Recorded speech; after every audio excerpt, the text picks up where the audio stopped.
C'est dans ce bassin, d'à peine 80 centimètres de profondeur, que le drame s'est produit. Il est 17 heures. Salim se baigne accompagné de ses deux frères, ses triplés, quand soudain il est happé par la bombe du système de filtration. Paniqué, le personnel enclenche d'abord le bouton d'arrêt d'urgence afin de couper l'électricité générale, mais la jambe de l'enfant reste coincée, comme aspirée, malgré les efforts du maître nageur pour le dégager. Son visage se trouve alors à quelques centimètres à peine sous la surface de l'eau. Le personnel tente ensuite d'accéder au local technique pour stopper le système de pompage, mais impossible de mettre la main sur les clés, alors la porte est défoncée à coups de barre de fer.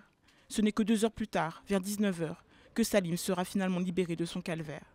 Inconscient, il est évacué vers l'hôpital de Brive dans un état grave. C'est là qu'il succombera à ses blessures, 1 heure plus tard. Selon un membre de sa famille, il n'y avait pas de grille sur le système de filtration au moment des faits. Pourtant, il semble qu'elle y aurait bien été les jours précédant l'accident.